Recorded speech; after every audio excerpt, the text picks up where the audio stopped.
꽃이 너무 아름답게 폈더라고요. 그죠?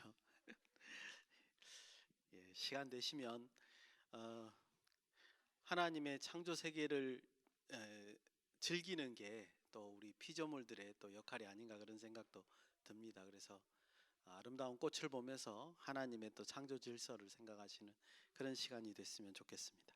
제가 기도하고 시작하겠습니다. 참으로 고마우신 아버지 하나님, 은혜를 감사드립니다. 아름다운 날, 이런 아름다운 환경을 우리에게 허락하시고 특히 거기에 더하여 하나님을 예배할 수 있도록 인도하여 주심을 감사드립니다. 말씀으로 인하여 더욱더 하나님 앞에 가까이 가는 우리들이 될 수 있도록 역사하시고 함께하여 주시옵소서. 예수님의 이름으로 기도드리옵나이다. 아멘.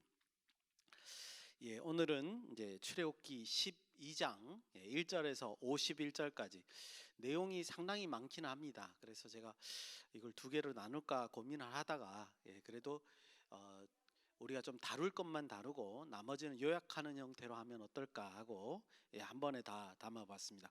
오늘 제가 말을 조금 빨리 해야 됩니다. 오늘 이제 제목은 뭐냐면 제가 여호와의 밤 이렇게 정했습니다. 여호와의 밤. 굉장히 의미가 있어 보여요. 그래서 이게 왜 제가 이런 제목을 붙였는지 꼭 이해해 주셨으면 하는 생각이 들고요. 오늘은 이제 잘 아시다시피 10번째 재앙의 진행 과정, 이제 11장은 이제 선언이었죠. 재앙이 일어난다. 너가 마음을 완악하게 하면 이 재앙을 겪는다. 이런 말을 했다면 이제 이 12장의 내용은 이제 이 재앙이 일어나는 진행 과정과 그 결과에 대한 얘기들이 여기에 이제 담겨져 있습니다. 그리고 이제 우리가 12장을 볼 때 항상 생각하셔야 되는 게 이 성경의 흐름의 변화예요. 그거를 여러분들이 인식하시면서 성경을 보셔야 되는데 12장을 끝으로 그 이야기의 무대는 애굽에서 광야로 변합니다. 그러니까 변화하는 그 중간 단계라는 거죠. 이스라엘 자손들이 드디어 애굽을 벗어나게 되고 그 다음에 이제 그 다음부터는 광야니까 시내 광야까지 가는 것이 이제 15장에 나오게 되고 그죠? 19장까지 참 나오게 되고 그렇게 이제 됩니다. 그래서 애굽에서의 이야기가 이제 끝이 나고 광야 생활이 들어간다. 그래서 성경의 중심 주제도 바뀝니다.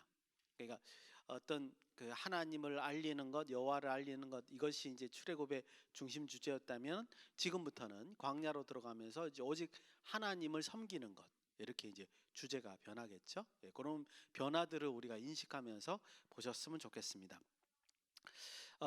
그래서 이제 이 오늘 본문도 저는 그 점에서 굉장히 특이하다고 말씀을 드리고 싶어요. 우리가 잘 아시는 바와 같이 바로는 자신의 마음을 완악하게 해서 결국은 10번째 제한마저 하나님의 제한마저도 거절하고 10번째 재앙 즉 애굽의 첫 태생들이 모두 죽는 그런 재앙을 스스로 겪게 됩니다. 그렇다면 이제 우리가 상상할 때 이 12장에서 보통은 이런 것들이 언급이 돼야 되죠. 바로와 애굽 사람들이 이 10번째 재앙을 맞이하면서 어떤 심리적인 변화가 있었는가 그리고 어떤 반응이 있었는가 그 재앙의 효과가 뭔가 뭐 이런 얘기들을 12장에 쭉 적어 있다면 이게 상식적으로 맞는 얘기예요. 그럼에도 불구하고 출애굽기 12장의 내용을 보면 강조점이 전혀 다릅니다. 우리가 생각하는 그 상식 수준이 아니라는 걸 알 수 있죠. 오히려 그 재앙이 일어나는 과정에 대한 설명은요 8절밖에 없어요. 29절에서 36절까지 8절만 소개되고 있고 오히려 나머지 부분들은 대부분 6월절과 무교절의 어떤 절차와 규례들 그 다음에 이제 출애굽하는 거에 대한 어떤 강조점들 하나님의 인도하심이죠. 이런 것들이 오히려 더 많은 부분을 차지합니다. 이게 총 51절인데 8절만 10번째 재앙에 대한 얘기가 있고 나머지는 지금 제가 말씀드린 6월절, 무교절, 출애굽 이런 것들에 대한 설명들이 있다는 거죠. 우리는 성경을 읽으면서 그런 성경이 우리를 인도하는 변화에 대해 관심을 기울여야 됩니다. 그렇게 읽으셔야 되죠. 안 그러면 우리가 성경을 단편적인 지식으로 이해하기 쉽습니다. 사건을 따로따로 떼는 거예요. 연관성 없게. 그러니까 우리가 12장을 보면서 보통 이제 신학교에서도 마찬가지로 중요한 주제다 보니까 뭘 하죠? 유월절에 대해서, 무교절에 대해서 그 의미에 대해서 강조하죠. 그런데 우리가 놓치기 쉬운 거는 뭐냐면 왜 유월절, 무교절을 여기서 강조하냐 말이죠. 이 흐름 속에서 지금 이건 10번째 재앙 속인데 이런 어떤 차이점을 조금 인식할 필요가 있지 않느냐. 그리고 정말 유월절 무교절을 기념하는 거가 당연히 기념하는 게 중요하니까 그거를 지금 강조하는 거냐, 아니면 그거를 통해서 뭔가 다른 거를 강조하는 거냐, 이런 것도 한번 생각해 볼 필요가 있습니다. 특별히 오늘 이제 12장의 내용을 보시면요, 여호와의 인도하심을 표현하는 표현들이 굉장히 많이 나옵니다. 아주 이례적으로 많이 나옵니다. 여러분들도 한번 찾으셨는지 모르겠어요. 제가 한번 말씀드릴게요. 11절에 보시면 여호와의 유월절, 그냥 유월절 그러면 될 텐데 여호와의 유월절이라고 특별한 용어를 사용합니다. 보통 여러분들 보시면 성경 한 장에 이런 표현 한 개 정도 있거나 두 개 정도 있으면 아주 특이하다고 생각을 하거든요. 근데 그렇지 않습니다. 여기는 14절에 여호와의 절기, 27절에 여호와의 유월절 제사. 요거는 뭐 다 같은 거겠죠. 여호와의 유월절, 여호와의 절기, 여호와의 유월절 제사 다 같은 의미를 이제 반복해서 이게 표현을 다르게 쓴 거라고 보여집니다. 근데 중요한 거는 왜 여호와와 관련해서 이렇게 표현하느냐는 거예요. 굉장히 독특하죠. 근데 여기 말고 또 있습니다. 41절에 보면 여호와의 군대, 42절에 보면 여호와의 밤. 이런 특별한 용어를 굉장히 많이 쓰고 있는 장면이 지금 뭐예요? 12장이라는 거예요. 출애굽기 12장이라는 사실을 우리는 잘 알고 있어야 됩니다. 즉 얼마나 이 유월절과 무교절을 설명하면서 여호와와의 관련성을 강조하는지 우리가 꼭 살펴봐야 한다, 이렇게 말씀드릴 수 있습니다. 그래서 그런 부분의 입장에서 이 12장을 한번 보려고 합니다. 먼저 2절입니다. 이제 여호와께서 그 모세와 아론에게 말씀하시는 장면인데 제가 한번 읽어보겠습니다. 2절입니다. 짧죠? 이 달을 너희에게 달의 시작 곧 해의 첫 달이 되게 하고, 이렇게 이제 돼 있습니다. 개인적으로는 이 장면이 굉장히 중요한 장면이다, 이렇게 생각이 됩니다. 어떤 의미에서 중요하냐면요, 유월절 규례에 앞서서 이 달의 시작, 곧 해의 첫 달이 되게 하라라는 명령이 이제 있는 거죠. 먼저 그러니까 유월절을 행하기 전에 달을 바꾸는 거예요. 원력을 바꾸는 거예요. 그죠?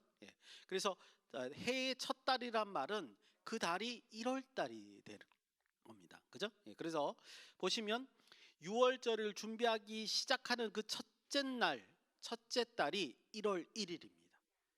그래 아셔야 되죠. 그죠? 그리고 6월절이 14일째 지내니까 1월 14일이 6월절입니다. 요게 이제 여기서부터 시작된다는 사실을 여러분들이 잘 기억하셔야 된다. 이게 무슨 의미일까? 여러분들 역사상에서 잘 아시죠? 그죠?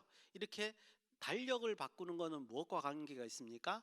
나라의 시작을 알리는 겁니다. 여기도 마찬가지로 새로운 나라의 시작이죠. 이 나라는 어떤 나라죠? 하나님의 나라. 하나님의 백성이 온전히 꾸려지면서 하나님의 나라가 시작되는 겁니다. 그래서 이스라엘 백성들은 하나님의 구원이 곧 하나님 나라의 시작을 알리는 거죠. 우리가 이 점을 절대로 놓치면 안 됩니다. 그리고 그게 어디서 시작돼요? 약속의 땅에서 시작되는 게 아닙니다. 어디요? 애굽에서 시작됩니다. 이 놀라운 사실이 이 12장에 담겨져 있다는 거예요. 그러니까 저는 계속 말씀드리는 게 뭐냐면 12장은 아직 애굽인데 10번째 재앙인데, 근데 이 10번째 재앙이 우리가 아는 재앙의 끝이다, 그 결론이겠다 생각했는데 본문을 보니까 그게 아니라 뭐를 강조해요? 하나님의 나라의 시작을 강조하고 있다는 겁니다. 이게 아주 특이하다는 거죠. 그러니까 우리가 성경의 관점을 조금 더 바꿔야 돼요. 여호와의 구원, 여호와께서 하나님의 나라를 시작하는 것을 강조하는 것이 몇 장이라고요? 출애굽기 12장부터라는 사실을 우리가 볼 수 있습니다. 자, 그럼 이제 우리가 그래도 성경 공부니까 6월절에 대한 기본적인 내용을 알아야 되겠죠. 6월절을 어떻게 준비하느냐, 이제 제가 다 읽어볼 수는 없어서 짤막하게 제가 요약해서 준비했습니다. 11제에 가족의 식구대로, 이거 굉장히 중요합니다. 식구대로 어린 양을 잡고, 성경에는 그렇게 돼 있는데 실제로 그때 이제 죽이는 게 아니라 선택을 하는 것을 의미하는 것 같습니다. 왜냐하면 14일째 잡는 걸로 돼 있고 14일째 어린 양의 피를 뿌리도록 돼 있거든요. 그러니까 만약에 4일 전에 잡았으면 피가 다 굳어가지고 뿌릴 수가 없잖아요, 그죠? 그러니까 아마 14일째 잡는 거고, 여기서 잡는다는 말은 선택을 하는 겁니다. 기준은 뭐냐하면 각 사람이 먹을 수 있는 분량에 따라 계산해서 가족 식구가 너무 부족하면 다른 이웃과 연합을 해서 이제 그러니까 그 한 마리의 어린 양을 다 먹을 수 있는 사람, 네, 한 사람당 한 마리가 아니고요. 도저히 못 먹죠. 예, 그러니까 여러 그 가족이 어린 양을 다 먹을 수 있는 분량의 사람을 선정해서 어린 양 한 마리를 잡는 거죠. 흠없는 1년 된 수컷의 양과 염소 중에 취하게 되어 있습니다. 그리고 14절까지 그 양을 잘 염소와 양을 잘 보관하고 있다가 해질 때 그 양을 잡고 피를 받아서 우슬초로 그 문설주와 임방에 바르고 고기는 불에 구워서 모두 다 그 무교병과 쓴나물과 함께 그날 밤에 다 먹어야 됩니다. 혹시 아침까지 남은 게 있으면 불에 다 태우게 되어 있습니다. 그러니까는 그러니까 이 저기 그 먹는 양이 정해져 있는 거죠. 그래서 그거에 따라서 이제 임의대로 그렇게 어린 양을 잡게 돼 있습니다. 그리고 또 특별한 거를 또 볼 수 있죠. 먹을 때는 허리에 띠를 띠고 발에 신을 신고 손에 지팡이를 잡고 급히 먹어야 합니다. 근데 이제 제가 이렇게 자세하게 설명드린 이유 가운데 하나가 뭐냐면요. 지금 유월절을 지키는 방식에 대해서 이렇게 설명을 하고 있는데 이게 도대체 왜 이렇게 해야 되는지 몰라요. 이건 지금 이 10번째 재앙을 이게 형식상으로 무마하기 위해서죠. 이스라엘에는 10번째 재앙이 미치지 않고 이거를 지키지 않는 애굽 사람들에게 10번째 재앙을 미치게 하기 위해 이렇게 구별하기 위해서 이스라엘에게 특별히 명령한 게 바로 이 유월절 규례란 말이죠. 처음에. 그래서 그렇게 하는데 그렇게 해야 되는 건 알겠는데 이게 도대체 어떤 의미인지 이 지시 내용이 뭔지를 그냥 모르는 거예요. 지시대로 하는 것뿐이라는 거죠. 근데 여러분들 이게 처음이죠. 이전에는 앞에 재앙들은 하나님께서 알아서 이스라엘 자손과 애굽 자손들을 이렇게 구분하셨단 말이죠. 그래서 가만히 있으면 이스라엘 자손들은 아무런 재앙을 안 받았는데 애굽 사람들만 받는 그런 이유인데 이번만큼은 이런 일을 꼭 행하도록 하나님이 명령하시는 것을 이제 알 수 있습니다. 그리고 이제 유월절이란 용어도 우리가 조금 이제 언급을 해야 되겠죠. 유월절이란 말 자체가 뭐냐면 이제 히브리어는 페사흐라 그러는데요. 이제 그냥 넘어가다. 유월도 이제 한자에서 온 거죠. 그 넘길 유, 건널 월 해가지고 이제 넘어가다라는 뜻이 있습니다. 즉 13절에 보니까 이제 여호와 하나님께서 이렇게 말씀하시죠. 너희 그 이제 문설주하고 임방에 바른 피를 보고 내가 넘어가겠다. 그래서 너희는 안전하고 넘어가지 않는 그 집은 이제 첫 태생이 죽는다. 이런 얘기죠. 그래서 유월절이란 말이 이제 그런 말에서 이제 유래가 된 것을 우리가 볼 수 있습니다. 그리고 그 내용이 뭔지도 잘 모르고 그냥 따라해야 되는 사실도 하나 있지만 또 하나 이게 무슨 의미를 가지고 있는지도 몰라요. 실제로 학자들이요 그 레위기에 나와 있는 그 제사할 때 피가 그 왜 죄사함을 받느냐 몰라요. 정확하게 잘 모릅니다. 그 왜 죄사함의 속죄의 효과가 있는지 모릅니다. 그러니까 성경에 언급되어 있으니까 아는 거고, 그리고 그 유대인들이 전해져서 우리에게 전달해 준 게 아니에요. 유대인들은 제사법을 다 잊어버렸다가 그 말씀 있는 대로 따라할 뿐이죠. 그래 아니면 관습을 이용을 하든지 그런 거지 그 의미를 우리한테 전달해 주지는 않았단 말이죠. 그래서 우리가 이 유월절 규례를 딱 보면서 알 수 있는 거는 뭐냐면 그들도 그렇고 이스라엘 자손도 그렇고 읽는 우리도 그렇고 유월절에 대해서 읽기는 읽되 이게 무슨 의미인지를 전혀 알지 못해요. 아는 내용이 없어요. 이렇게 한다. 그리고 끝이에요. 그리고 그렇게 하면 이제 그 살 수 있다. 요 정도만 이제 알 수 있는 거죠. 그러면 만약에 이렇게 이스라엘 자손들이 행위를 하면 어떻게 하겠느냐? 12절에 이제 하나님이 어떻게 하시겠다는 얘기가 나옵니다. 12절 말씀은 같이 한번 읽어보겠습니다. 시작. 내가 그 밤에 애굽 땅에 두루 다니며 사람이나 짐승을 막론하고 애굽 땅에 있는 모든 처음 난 것을 다 치고 애굽의 모든 신을 내가 심판하리라. 나는 여호와니라. 아멘. 이제 물론 심판만 언급되어 있기 때문에 이제 정확치는 않습니다만 이제 전체적인 흐름상 이스라엘 자손들은 이런 해를 받지 않고 애굽은 이제 애굽 사람들은 이런 해를 받는다. 이렇게 구별하시겠다. 예, 그렇게 이제 말씀하시는 거고 그다음에 조금 더 생각을 하면 이런 거를 통해서 너희가 이제 애굽을 드디어 나올 것이다. 이제 앞에 그런 언급이 있었기 때문에 그렇게 볼 수 있습니다. 그런데도 불구하고 여러분들 이 12절도 조금 의미가 그 아래 위에 설명이 정확치가 않아요. 예를 들어서 지금 애굽의 모든 신을 내가 심판하리라 이런 말도요. 열 번째 재앙을 통해서 결국 애굽의 모든 신들을 다 심판하신 것이 된다라는 뜻인지, 그렇죠? 그러니까 진짜 많은 학자들이 얘기한 것처럼 첫 번째 재앙은 애굽의 무슨 신이며 두 번째 재앙은 어떤 신이고 그래서 열 번째 재앙은 어떤 신이고, 그죠? 예를 들어서 이제 우리 바로 앞에 있는 아홉 번째 암흑의 그 재앙은 이제 뭐 애굽의 신 라, 그죠? 태양신, 그거를 이제 심판하신 것이다. 이런 학설들이 있죠. 근데 본문에는 그런 말이 없어요. 그래서 제가 아예 말씀을 안 드리는 겁니다. 그런 것들이 있는데 그거를 한다고 말씀하시는 건지, 아니면 또 이런 뜻도 있죠. 여호와의 명령에 순종하지 않는 자들이 이제 그런 재앙이 열 번째 재앙이 들렸다는 소리를 딱 듣고 난 다음에 그래요? 자기네들이 믿는 신을 막 부르면서 그 재앙을 그 밤에 막으려고 했던 그것에 대해서 하나님이 그 모든 신들을 심판하시겠다는 뜻인지 모르죠. 그렇죠? 문맥에서는 아무런 설명이 없다는 거죠. 그러니까 제가 지금 말씀드리는 건 뭐냐면 분명히 6월절 규례가 나와 있긴 한데 그 설명 속에는 이게 무슨 의미인지 도대체 어떤 정확한 의미를 캐치해야 되는지를 우리가 알기가 어렵다는 겁니다. 그리고요, 곧바로 그런 설명도 없이 15절에서 20절 보면 무교절로 넘어갑니다. 그래서 역시 또 무교절에 대한 설명을 또 짤막하게 드리겠습니다.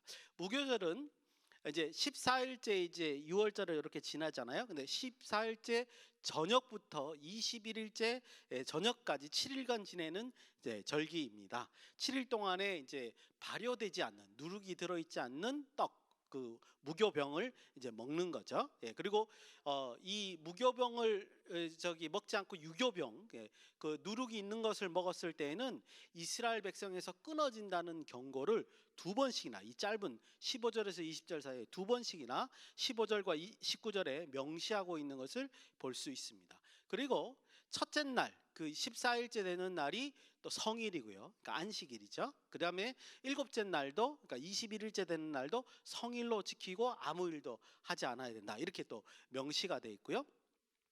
왜 이렇게 17절에 무교병을 먹어야 되냐? 왜 누룩을 넣어서 이렇게 좀 부풀리고 맛있는 떡을 먹지 못하고 무교병을 먹어야 되느냐? 17절에 보면 그 이유가 등장하는데, 내가 너희 군대를 애굽 땅에서 인도하여 내었습니다. 그거를 영영히 기념하기 위해서 너희가 먹어야 된다. 이렇게 표현하고 있죠. 역시 하나님이 여호와의 군대를 이끌어낸 것과 무교병을 먹는 것과 어떤 연관관계가 있는지 요 문맥상에서는 잘 모르겠죠. 그런데 나중에 이제 34절 가니까 이제 이런 연관성이 있는 거예요. 애굽에서 갑자기 이제 이스라엘 자손들이 나오게 되죠. 은금 배물을 받아서 나오게 되는데, 그러다 보니까 양식에다가 이제 그 누룩을 넣어서 부풀려 가지고 유교병을 만들 시간이 없이 그냥 반죽만 해가지고 무교병 상태로 짊어매고 그냥 나오게 되는 거죠. 그러니까 그것을 기념하기 위해서 진짜 하나님 말씀대로 진짜 급하게 출애굽하게 돼서 그 무교병으로 이제 얼마간은 먹어야 되니까 이렇게 일주일 동안 먹으면서 기념하라, 이런 것이 아닌가 우리가 추측해 볼 수 있습니다. 그런데 문맥 속에서는 아무런 설명이 없다는 거죠. 금방 제가 말씀드린 거는 6월절이나 무교절이나 이런 모든 규례들이 지금 설명은 돼 있으되 그 의미를 파악하기는 굉장히 어려워 보인다는 거죠. 그래도 우리는 이제 우리가 가지고 있는 정보로 이 절기의 의미를 좀 묵상해 봐야 될 것 같고 정리를 해볼 필요가 있습니다. 구체적으로 그 각각의 행위들이 무엇을 의미하느냐 정확하게 제가 말씀드릴 수는 없습니다. 여기 나와 있지 않기 때문에. 그러니까 왜 흠없는 1년 된 어린 양을 잡아야 되느냐, 뭐 이런 거는 우리가 파악하기 어렵다는 거죠. 그렇지만 하나님께서 분명히 이 무교절과 유월절을 통해서 요구하시는 게 있는 거는 분명해 보입니다. 그거는 우리가 문맥상에서 찾아낼 수 있어요. 그게 뭐냐? 여호와 하나님의 말씀을 생명의 말씀으로 이해해야 한다는 거예요. 왜냐하면 이건 지금 생명을 살리고 죽이고, 그러니까 명령을 따르면 살고 명령을 따르지 않으면 죽는 거니까. 그렇죠? 그거를 또 말씀하고요. 그다음에 이런 복잡한 행위들을 아주 생각보다 구체적으로 표현했죠. 먹을 때 뭐 허리에 띠을 띠고 뭐 지팡이를 잡고 신을 신고 급히 먹어라 이렇게 말하는 것처럼 굉장히 구체적인 지시를 하고 계시는데, 이거를 실제로 믿음으로 이거를 하면 산다, 이거를 하지 않으면 죽는다라는 그런 믿음의 행위로 이 절기를 지켜야 한다는 것을 하나님이 요구하신다라는 건 분명히 알 수 있어요. 두 가지입니다. 다시요. 하나님의 말씀이 생명의 말씀이다. 그리고 이런 행위를 믿음으로 행위를 해야 된다. 그런 반응을 해야 된다. 이걸 요구하신다라는 사실을 분명히 알는 겁니다. 그래서 여러분도 생각해 보십시오. 그 양을 잡아가지고 피를 그 문설주에다 바르는 거, 이게 보통 일은 아니거든요. 그죠? 아무나 할 수 있는 일은 아닌데, 이런 모든 행동이 믿음을 동반한 신앙 고백의 행위가 되어야 한다라는 것은 이 유월절과 무교절이 우리에게 잘 보여주고 있다, 이렇게 말씀드릴 수 있습니다. 여러분, 그럼 한번 생각을 해보십시오. 우리가 이제 그 당사자라고요. 그랬을 때 정말 이거 지키면 살아? 이거 안 지키면 정말 죽어? 이런 의문이 들지 않겠냐는 거죠. 그렇죠? 누구나 상식적으로 이거는 우리가 상식적으로 이해할 수 있는 부분이 아니니까, 믿음의 사항이니까.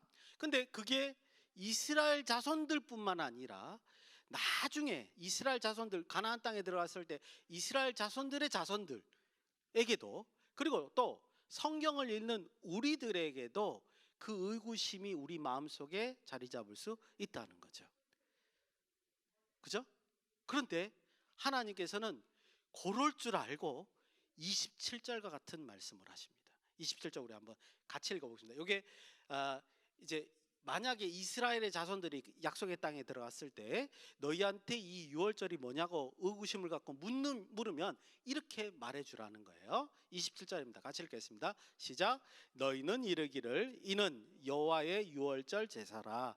여호와께서 애굽 사람에게 재앙을 내리실 때에 애굽에 있는 이스라엘 자손의 집을 넘으사 우리 집을 구원하셨느니라 하라 하매 백성이 머리 숙여 경배하니라. 아멘.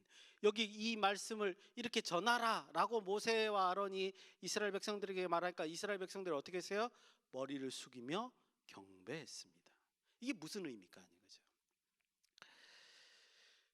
이 복잡하고 여러 가지 지시상, 구체적인 지시상이 있는 유월절과 무교절의 규례는 기념하는 날입니다. 그리고 이 기념하는 날이 누구라도 이게 상식적이지 않은 일이기 때문에 의구심을 갖게끔 하나님이 만드셨습니다. 그러니까 제가 말씀드린 건 유월절 규례, 무교절 규례가 도대체 구체적으로 이거는 뭐고 이거는 뭐고 이 의미는 정확하게 모르겠으나 하나님께서는 이 행위를 통해서 당대의 사람이든 후대의 사람이든 성경을 읽는 우리가 봤을 때 이상한 거는 이상한 거라고 느낄 수 있다. 과연 이러면 사나? 라고 의구심을 만들게끔 한 행위라는 거죠. 그러고 난 다음에 그 뜻을 묻게끔 만드셨고, 그 물었을 때 대답까지 미리 주셔서 이것이 어떤 의미인가를 깨닫게 하시는 행위라는 겁니다. 이건 분명하다는 거죠. 이게 의도가 그렇다는 거죠. 그죠? 근데 보십시오. 이제 이 10번째 재앙을 겪는 이스라엘 입장에서 한번 보십시오. 실제로 이래서 했어요. 그랬더니 그 밤에 정말 애굽 사람들은 다 초태생이 죽어가지고요, 애곡하고 난리가 났어요. 온 나라가 난리가 났어요. 근데 우리 집에는 괜찮아요. 우리 집에는 다 살았어요. 자, 이 사람들이 정말 약속의 땅에 가서 자녀들에게 아버지 유월절이 도대체 왜예요? 왜 이런 일을 해요? 왜 문지방에 피를 바르죠? 왜 이런 일을 해야 돼요? 라고 물으면 그 사람들이 어떻게 전하겠냐는 거예요. 하나님 말씀은 무조건 따르는 게 생명이야 라고 하지 않겠냐는 거예요. 경험했으니까. 그렇죠? 그래서 너희는 대대로 하나님 말씀이 곧 생명이라고 너희들은 여기면서 살아야 돼. 하나님 말씀 잘 듣고 그러고 살아야 돼. 이렇게 말하지 않겠냐는 거죠. 여러분, 이럴 때 하나님 말씀이 살아 움직이는 겁니다. 그렇죠? 예. 진짜 우리와 우리 자손 속에서 살아서 움직이는 거죠. 역사하는 거죠. 그죠? 예.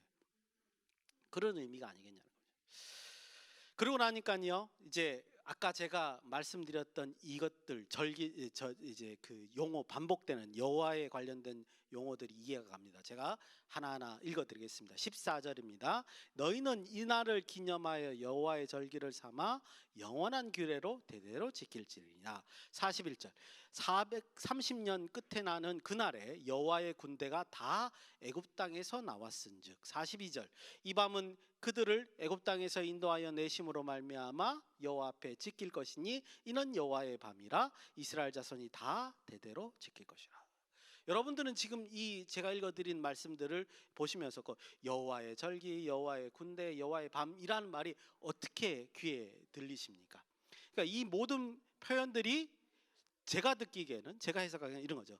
여호와께서는 살아계시고 이스라엘 자손과 그 위대한 이스라엘 자손들을 그 위대한 그의 군대로 삼으셔서 그 기념비적인 날에, 그 밤에 세상으로 진군해 나가신다. 그러니까 너희는 이 날을 꼭 영원히 대대로 지켜라 라는 말로 저는 들린다 이 말이죠.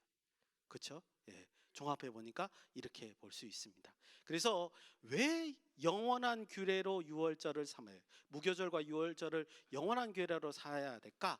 한마디로 말하면요, 여호와 하나님께서 함께 하심을 기념하는 행위입니다. 해방과 동시에, 애굽으로부터의 노예 해방과 동시에 하나님의 나라의 시작, 하나님 백성으로의 자인식적인 의식이 바로 뭐예요? 유월절과 무교절 행사라는 걸 우리가 분명히 알 수 있습니다. 그런데 제가 이제 조금 이따 묵상하겠습니다만, 예수님도 아주 비슷한 의식을 하나 제정하셨습니다. 그게 뭐죠? 성만찬이죠. 그렇죠? 조금 이따 끝날 때 말씀을 드리겠습니다. 시간이 별로 없어서 제가 이스라엘 반응에 대한 거는 제가 빼고요. 29절에서 36절에 대한 말씀은 빼고요.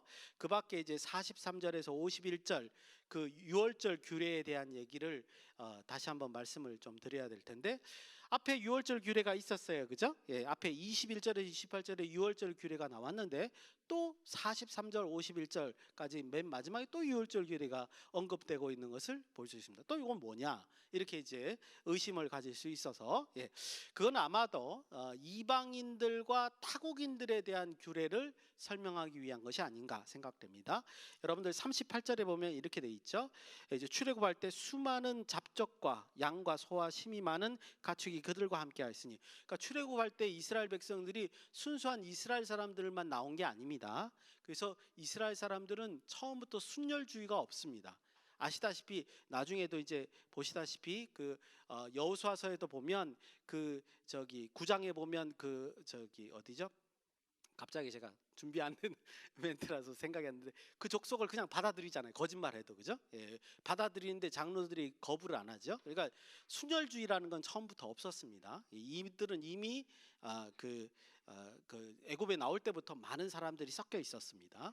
그리고 이제 그 갈렙 같은 경우도, 그죠? 그 순수한 이스라엘 사람이 아닌 그나스 족속으로 이제 성경에 기록돼 있죠. 그런 것만 보면 우리가 좀 알 수 있는데, 어쨌든 그들 때문에 그들이 유월절을 만약에 지키고자 한다, 그러면 조건이 뭐냐? 할례를 먼저 해야 된다. 이렇게 여기 이제 언급을 하고 있죠. 그러니까 21절에서 28절은 유월절을 지키는 방식에 대해서 중심을 가지고 있다면, 이제 이 지금 43절에서 51절에 있는 유월절이라고 하는 것은 이방인들이 어떻게 하나님의 구원에 참여할 수 있는가. 즉 율법 자체가요, 이스라엘만을 위한 율법이 아니에요. 이방인들을 향한 율법이라는 것을 잘 알 수 있는 대목이기도 합니다. 이제 짧게 묵상하고 마치겠습니다. 제가 타이틀을 여호와의 밤이라고 잡았죠. 이 밤에 모든 것이 다 일어납니다. 그 14일째 밤, 그때 밤에 이 모든 일들이 벌어지는데, 그리고 그 다음 날 이제 출애굽하게 되는 건데, 430년 만에 하나님께서는 이스라엘 백성을 노예 생활에서부터 해방시켜 주는 그런 날이기도 합니다. 그래서 이제 애굽을 나오는 날이죠. 하지만 단순히 이 날은 애굽을 나오는 거에 이상의 의미를 가지고 있습니다. 왜냐하면 앞에서도 보신 것 같이 하나님 나라의 시작을 알리는 거죠. 그래서 이 날을 기념하는 것은 이스라엘의 정체성을 다시 한번 생각나게 하는 그런 날이라고 볼 수 있고, 그런 의미를 여기서 가지고 있다고 보여집니다. 그런데 아까도 말씀드린 것 같이 예수님께서도 이와 비슷한 제정을 하나 하시고 우리에게 남겨주셨죠. 그것이 바로 성만찬이고, 이번 주에 이제 금요일 날 우리가 성만찬 의식을 코로나 이후로 하게 됩니다. 마침 이 본문하고 연결이 돼서 말씀을 드립니다. 여러분들 보십시오. 성만찬의 경우는 뭐요? 예수님께서 내 피와 살을 먹어라 그러셨단 말이죠. 근데 예수님 본인은 뭐죠? 세상 죄를 지고 가는 어린 양이란 말이죠. 그리고 피는 앞에 문설주와 그 임방에 바르던 그 어린 양의 피였고요. 몸은 그날 저녁에 구워 먹는 고기에 해당이 됩니다. 즉 성만찬과 이 출애굽의 유월절은 굉장히 깊은 연관성이 있고요.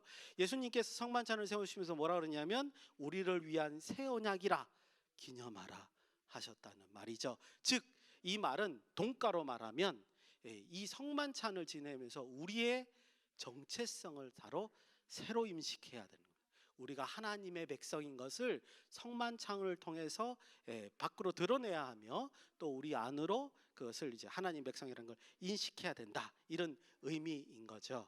그래서 이 유월절과 함께 성만찬의 의미를 잘 이해하고 하나님 백성으로서 우리의 자아를 올바로 인식하시는 그런 한 주가 되시기를 예수님의 이름으로 축원드립니다. 기도하시겠습니다. 고마우신 아버지 하나님, 은혜를 감사드립니다. 오직 하나님의 말씀으로 우리의 삶이 구성될 수 있도록 인도하시고 함께하여 주시옵소서. 특별히 고난 주간을 맞이하여 하나님 앞에 아버지 하나님 예수 그리스도의 고난의 의미를 묵상하는 귀하고 복된 시간 될 수 있도록 인도하여 주시옵소서. 예수님의 이름으로 기도드리옵나이다. 아멘.